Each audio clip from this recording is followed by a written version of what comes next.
Welcome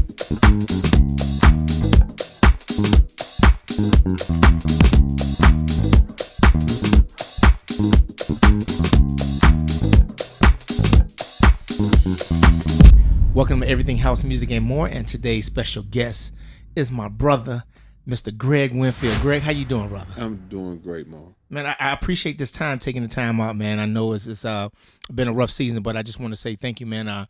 And I really appreciate this. I want to give you flowers too, man. So we're going to get into it. You ready to get into it? All right, brother, here we go. So, Greg, you come from a huge house culture legacy through your older brother. Tell the viewers who your brother is to the culture and, you know, what was he doing in the culture of house music? My brother was Benny Winfield Jr. He was one of the co-founders and co-owners of U.S. Studios, which everybody knows as from 206 Jefferson Street. So the warehouse, the original warehouse. Wow. So people don't even know that your brother had ties into there. Oh, man. Ties. It was his group. U.S. Studio was started by him, Mike Matthews, a few other people. Right. There's April McDonald, Harold Cherry, of course, the legendary Robert Williams. Right. You know, but they scouted Robert to bring him to Chicago. Oh, wow. You know, it was it's kind of crazy because I listen to a lot of people tell me about I was around, I was with your brother. Yeah. But hey, I'll be 60 this year. And I'm looking at, I remember my sister's Sweet 16 birthday party was at 206 Jefferson. Wow. I was 12. Wow. So, I mean, I didn't even know where I was at. That's how I look at it. So when I hear a lot of people tell me, man, I was there. Right. Like, come on. And you was 60, right. Yeah.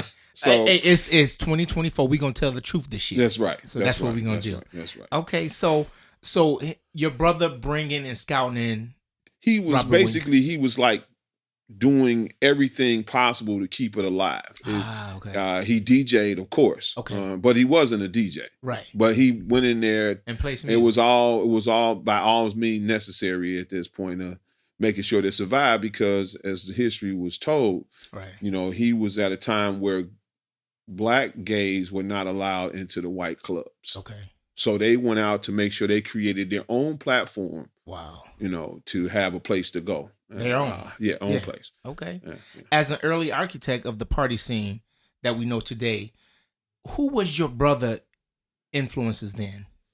I think it was more of the culture of at that time of the gay community because those clubs were, you know, that branched off of those were a lot of, you know, it was a lot of gay clubs going on. Right. And they just needed a place because you got to think about, we talking 70s. Okay. And I was just talking to my wife about that, but the 70s, you know, the closet door hadn't totally got kicked open yet. Yeah. So, you know, there was still some discreetness about who was there, what was going on, where it was going to be. Because for a while, they hopped around to different locations, but different warehouses. Yeah.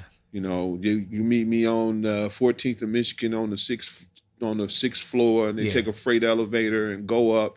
You know, that was the type of scene it was. It was truly an underground scene back then. Wow. You know, okay. And I think back on that to where he was more of being a pioneer for being a strong influencer for the gay community. I got you. Okay.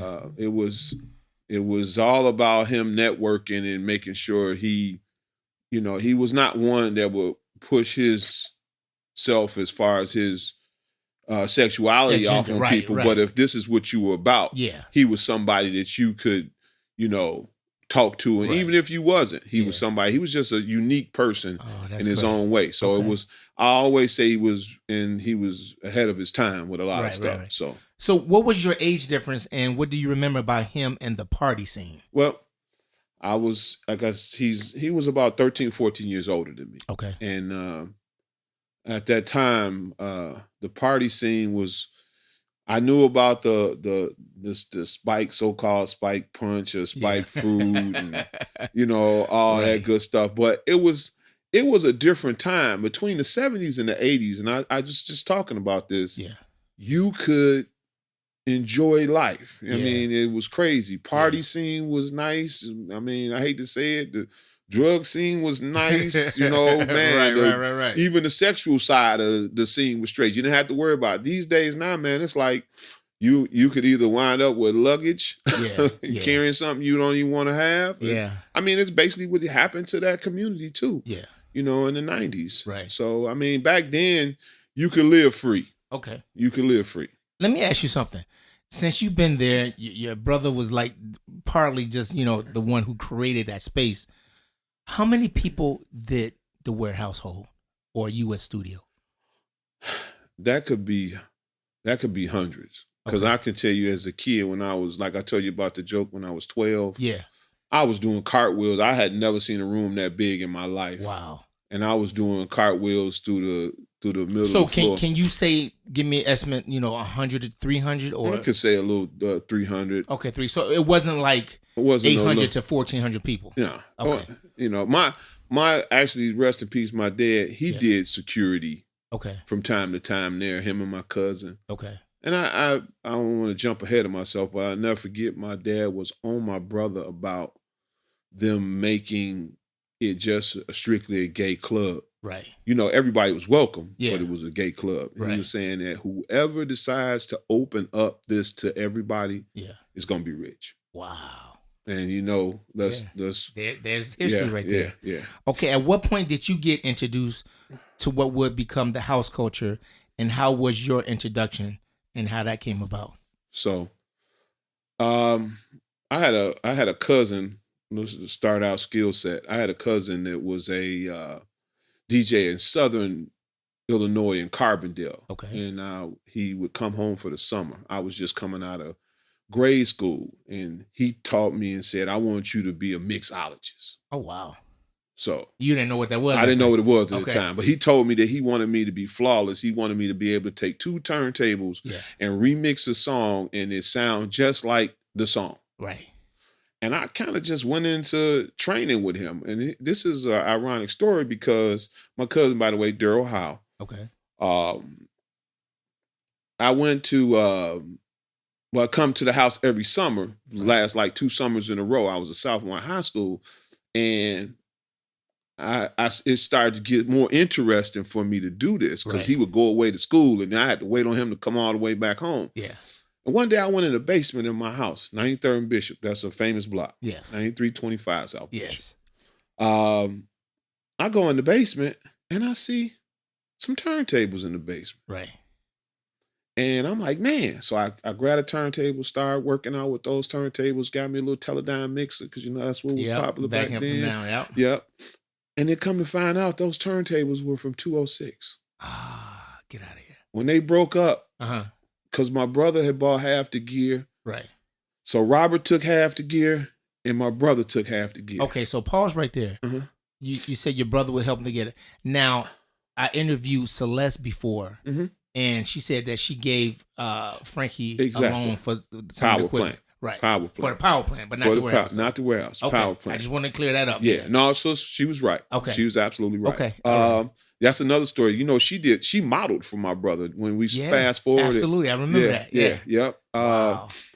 But what was funny was I got to working out with those decks, got 10 times better. Okay. By the time I graduated high school, still not really aware, because you got to think about it. I'm 12 years old at 206, because my mindset is not really realizing what I was involved in. Exactly, at that time. So, now what high school did you go to? I went / Quigley South, Brother Rice. So Quigley was pretty much a preppy school that did a lot of parties. Okay. Brother Rice was his own entity in itself. Right. I went to a small grammar school, St. Margaret of Scotland. Okay. Got a lot of young guys that are like brothers to me there, so I got to get them a little plug. Absolutely. But the whole thing is, when I went away to school, I didn't really go away. I was right at North Park College on the north side. Okay. And my roommate introduced me to Tony Hatchet. Okay. So at the young age of 18, I'm running with Tony on a weekly basis. Wow. Okay. Tony was DJing at the Loft on 14th and Michigan. That was a craziest place in the world because the floor would literally up and down, up and vibrate. down, up and down. Yeah. But at that time, man, Tony was the man. Wow. I mean, he was. So what we did was we traveled the college circuit. He would take me around, and I would do battle the DJs because at that time, you know, I was a mixologist. I do whatever I want. Right. It's a different DJ skill. Yeah. So were you on KKC at that time? Not yet. Okay. It's coming up to it. It's coming up. Okay. Yeah. So take us to what music do you remember from that time so our viewers get a timestamp of the music that was going on at that time, Greg? It was more of still the end of a disco era, you know.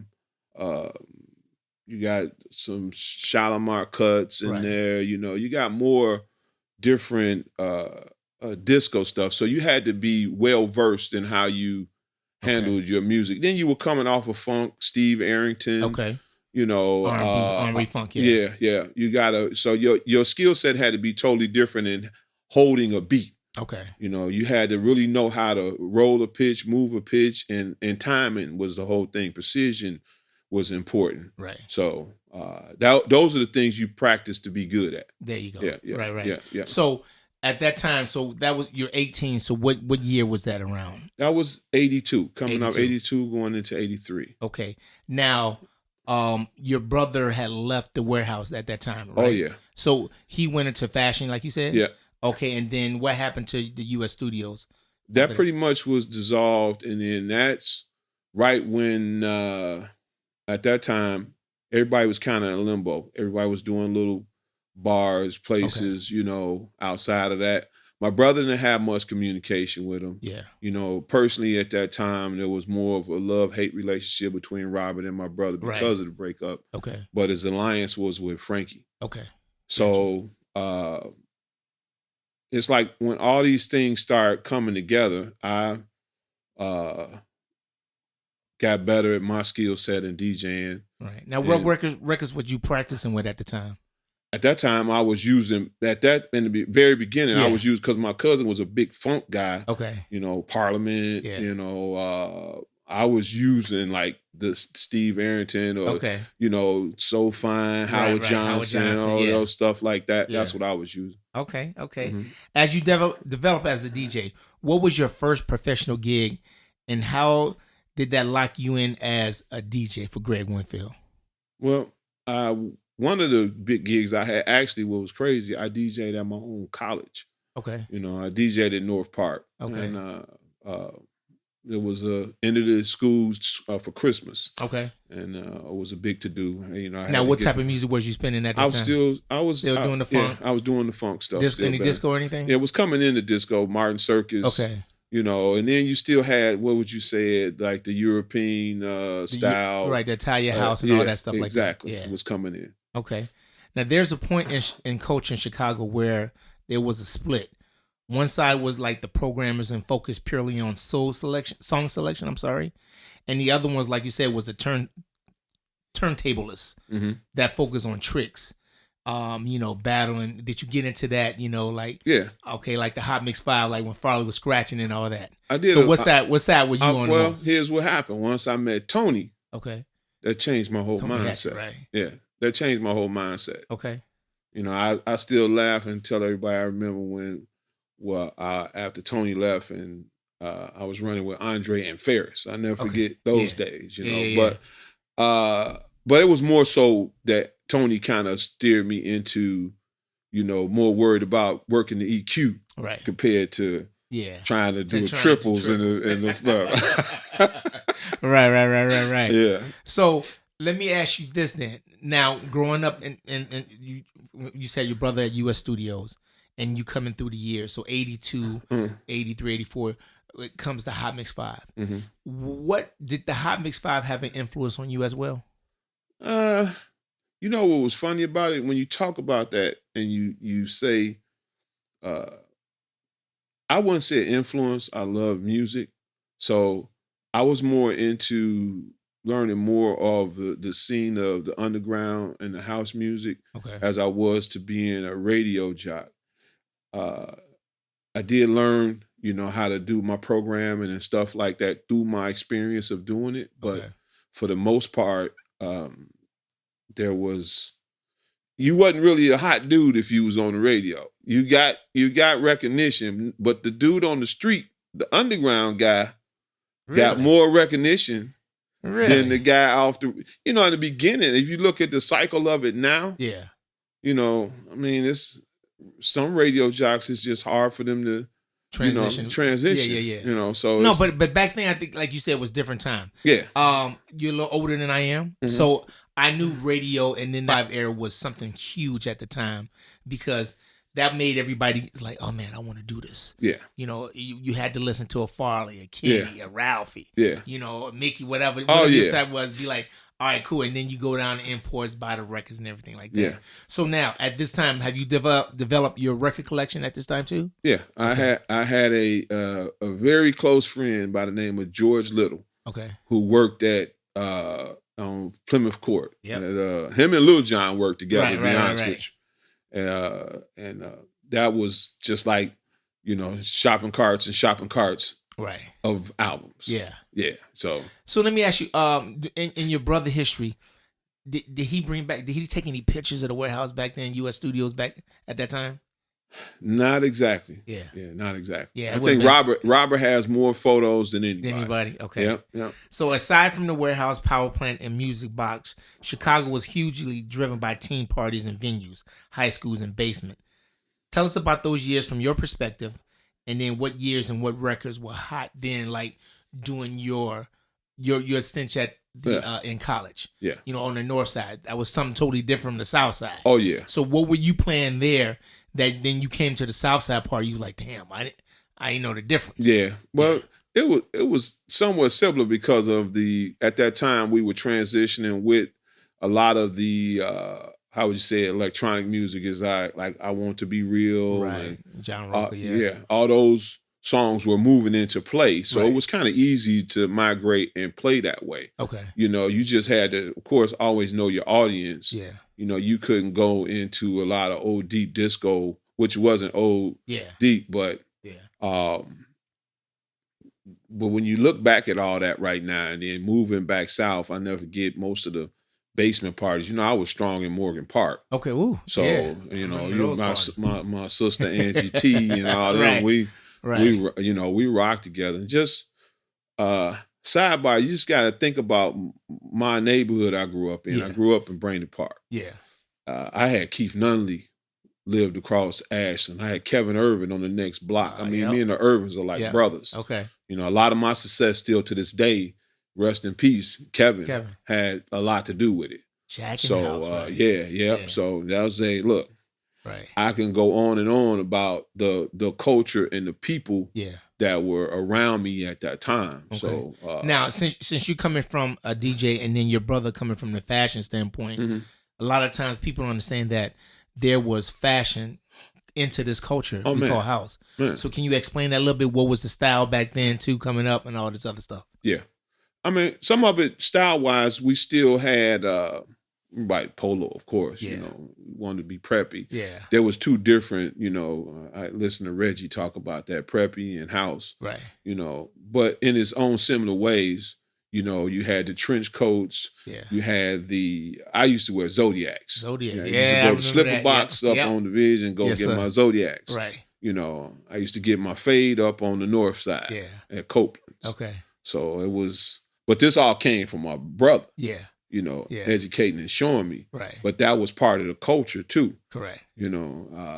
So yeah, it was a way out scene. What's funny, my brother designed if you ever look on the cover with Steve Hurley and Keith Nunley for the first album. For James Hill. Yeah, that's my brother designed those. The one with the yellow shirt and everything. The blue like sport jacket. Yeah. Yeah, he made those. He designed those. Yeah. Wow. See, that's history, brother. So now tell us about your KKC history. Okay. It was a time when I had a gentleman, rest in peace. You're going to hear me say this a lot. And his name was Durrell Bernard. Right. We were two guys out of the neighborhood over at Brainerd. And he knew I could DJ. And he had an audition right. at at Kennedy King. Okay. And he asked me to go with him. Yeah. And we were the first ones to show up.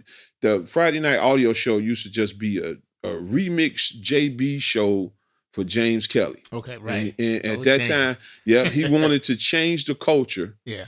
And make a mix show, but he wanted his DJs to be there live. Okay. Every Friday. Yeah.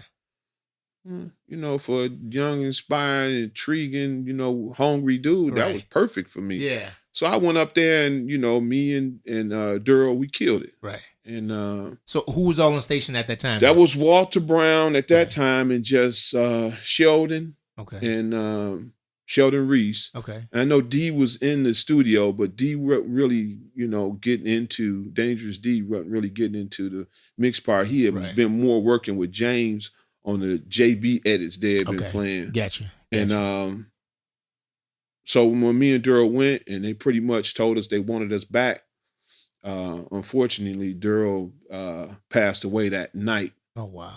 And then that for me was a whole different commitment. Okay. Because he took me up there. Right. And I was committed to say that I was going to be there every week. Yeah. And get that done. And then shortly followed that, Brian showed up, auditioned, and then last but not least, the gypsy himself, Hugo. And Brian Fraser was after that then, right? Yeah, Brian was after me, and then Hugo showed up at the end. Hugo H, right. Yeah, Hugo H. Okay. So what year, how many years did you spend on KKC? I spent a couple years on KKC because what years? I'm sorry, what years was that? From 85 to 87. Okay. And what happened was we started just growing, because you got to think about radio stations at that time. We could basically do whatever we wanted to do. Right. As long as it wasn't cursing. Yeah. Where everybody's restricted on what they had to have and a playlist and all that. Right. No, we could come in there and let loose. And we were live. Right. So if the turntable got unplugged like it did on some people before, it went off. Right. Oh my goodness. Y'all was doing it like that, huh? That happened to your boy, Hugo. I'll never let him live that out. Oh my goodness. So you got a lot of people saying like, there was this hip house documentary that came out. It's in our DNA. Mm-hmm. It was a lot of people in there. A lot of people that was not in there. Definitely you were part of that. Yes. Explain your history and why were you in that docuseries? Yeah. Well, part of it was basically it was based on my relationship and my history with KKC. Okay. Because we were able to play a lot of that music. It was more like for us, they would show up or someone would show up, whether they showed up to Bobby. Yeah. And because Bobby had a show on Sundays that basically he just played all new music. Yeah. So, hey, I want you to play this on this station because just you think about it, outside of BMX. Yeah. There was really, I know there were some things going north, but Southside was a different concentration. Correct. You had people trying to listen to us all the way in the southern suburbs on Friday night, you know, with coat, what is it, coat hanger antennas. Absolutely. So our popularity went in a whole different, arena. Okay. We skyrocketed. So let me ask you this. As a DJ, were you playing hip house too? I played it. Okay. Yeah, I played it as I progressed and kept going. But it was a popular thing at that time, and just as I spoke about it, I never forget, when M Doc and everybody, we was rolling, and then all of a sudden here comes Easy East. Right. He just obliterated it, everything, and like everybody said too, it was a time when because of the culture house, when you think about the part about the homosexuality of it, people were scared of it. Correct. And they didn't know how to deal with it. I've never been homophobic, and I know people who understand the culture, are not that way. So it was not a big thing for us. We just, I believe it was one of them things where we had to learn how to survive. Absolutely. That's what it was. Yeah. So from all this, and I asked everybody the same thing, from you and your brother at US Studios, man, and you coming up through this whole culture, where do you think the term house music came from? That's a good one. Honestly, Yeah. I go back. See, you gotta know by me being tight with Tony, I was also around Jesse. Yeah. So I mean, basically, it was some cats in the house. You know, Inside the house? inside the house. You know, with a 4-track and then 8-track. And that's why they call it house music? Man, I honestly, here's what I'm gonna tell you. What I can't believe that, Greg. Come on, man. Listen. Okay. I'm gonna tell you a story that I know personally. Okay. I never forget when this was going on, and Frankie was stepping into making his, putting together His own music, records, right. and he struggled with the concept of house music, Right. because the way people were trying to call it, Yeah. and say it was put together. Right. But we talking about a dude who was way more advanced than we could ever imagine. I never forget playing his remix of "Let No Man Put Us Under." Right. Right. That was way before anybody's time. Right, right, so, so when he started messing with Jamie, and let me flip side you to this. A lot of those cats he did records with, he met him. He used to come to our house, so it was like cool. Like Reggie Hall, Right. Kevin Irvin. He right. met all them people over on Bishop. Wow. So Yeah. so it was like the transition of saying house music. Right. All I can remember is it was like a crapshoot on saying it. Okay. Pretty much. You got some people that were pretty much doing their own thing. Right. At their crib, because you got to think about it, wasn't really, you didn't have to have an expensive budget. Yeah. You didn't have to have like now. I mean, You mean to make the music? Right, to make the music. Well, I mean, it was expensive because you had to buy the actual drum machine, Yeah. and the keyboard and MIDI up. So it was more expensive back then than it was today. Yeah. Because at that time, a drum machine could be $1,500. Yeah. Keyboard another $1,200 or something like that. Yeah. So, so you saying that the house music came from people doing and programming beats and making music inside somebody's house. At their house. Y'all. That's great perspective. We got to honor that. Everybody gets it, but we gonna roll with that. Hey, so where do you think it came from?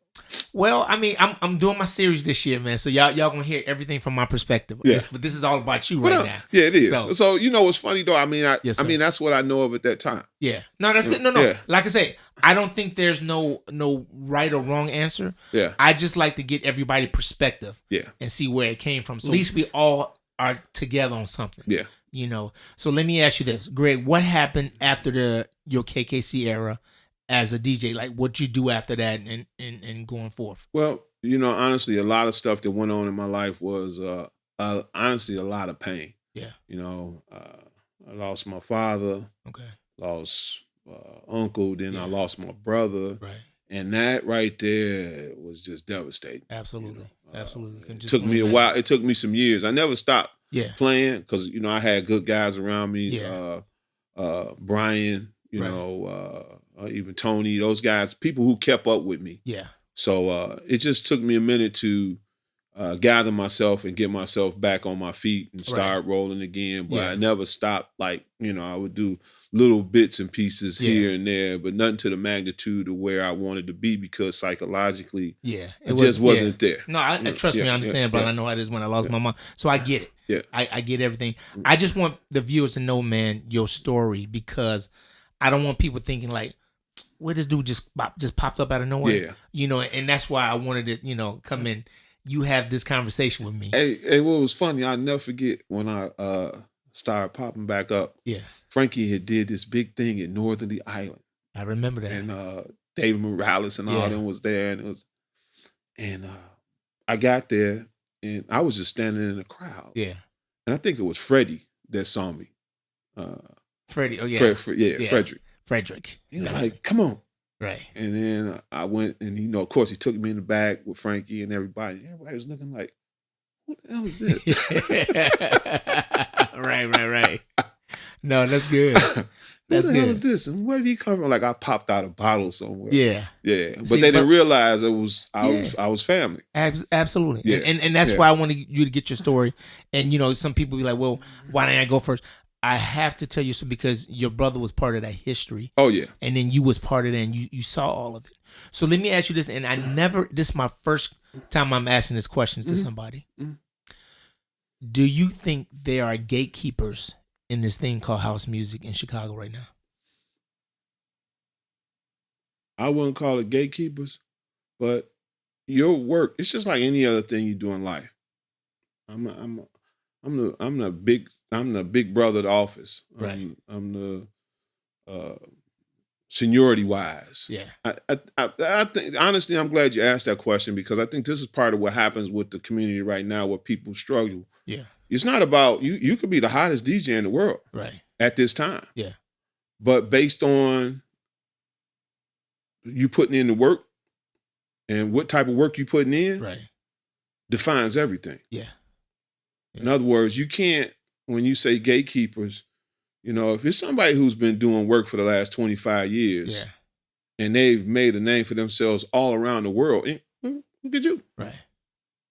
I mean, you could be as hot as you want to be. Right. Right. And I'm not, but if it comes down to it, where do you think the masses are going to go? Yeah. I honestly believe the people do pick who they want, but Right. are you going to get picked in London? Right. Yeah. Are you going to get picked, in Amsterdam? Right. Where you going to get picked at? I mean, it's not just Chicago. Hey, I'm glad you said that. Yeah. Because some people be like, there's gatekeepers. There's only these people doing parties. There are only people. No, their work has allowed them. Thank you. To get that, Okay. And I where I like to take my seat in this is that with that group, I have been able, and I won't say group, with certain individuals and certain people, they understand my history. Right. They know, what I'm going to do. Yes, I love opening. Yes, sir. I love to set the tone. I love for another guy like to pass the baton. I'm a 400 meter track star relay guy. Yeah. I like to pass the baton and let the party keep going. Yeah.